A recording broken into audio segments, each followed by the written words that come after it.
You ever notice how some people don't seem to need attention? Not because they're confident in a loud way, but because somewhere along the way they simply stopped expecting it. Here's what nobody talks about. There's a generation that grew up in a world where silence wasn't strange, it was normal. Where being alone after school wasn't an emotional event, it was just part of the day. No notifications, no check-ins, no constant reassurance that someone is watching, just time and space, and whatever you figured out on your own.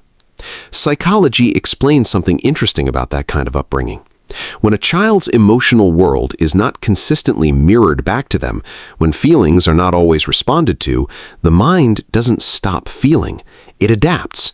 It starts moving inward instead of outward. And that is where something important begins.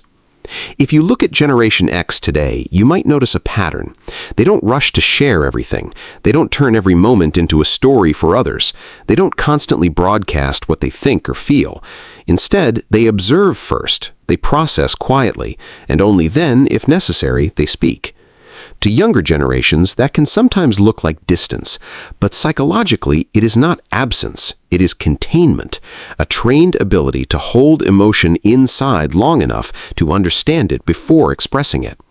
And that did not come from personality, it came from environment. Because psychology is very simple at its core. Children adapt to what gets reinforced. If emotion is met with attention, the brain learns expression. But if emotion is met with silence, unpredictability, or emotional absence, the brain learns something else entirely. It learns self-reliance, not as a philosophy, but as a survival strategy. Many Gen X individuals grew up in homes where they had to figure things out alone more often than not.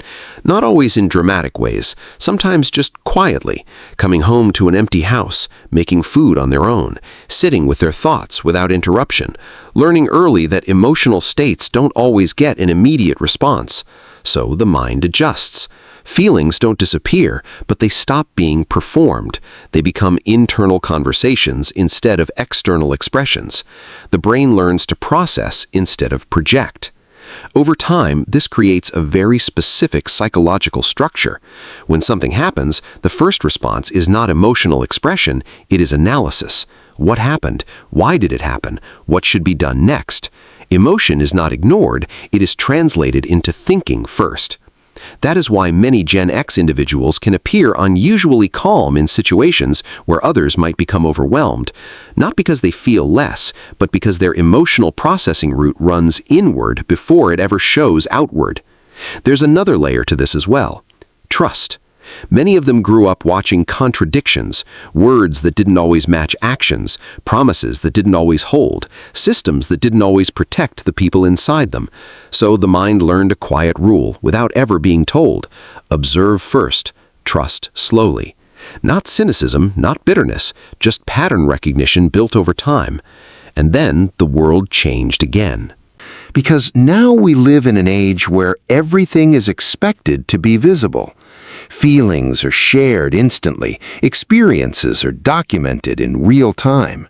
Silence is often interpreted as emptiness or distance.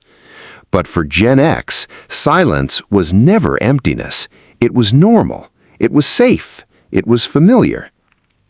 So when they don't participate in constant emotional broadcasting, it is not because they don't understand it.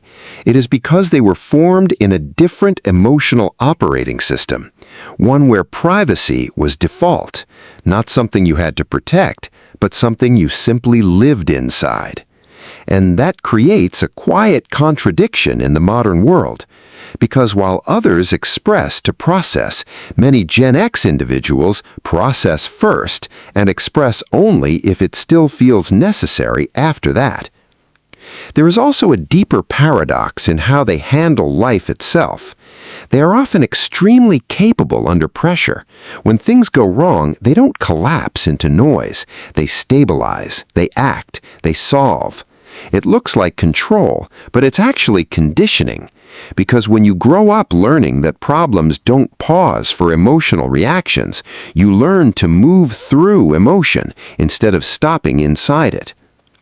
But that same strength has a cost, because if you learn too early to handle everything alone, asking for help later can feel unnatural. Not because they don't need it, but because they were never trained to reach outward when things became heavy.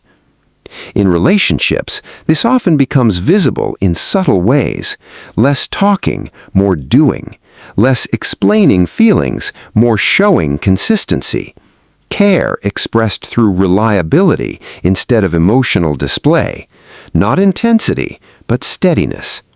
And in a world that now equates expression with depth, this kind of emotional style is often misunderstood.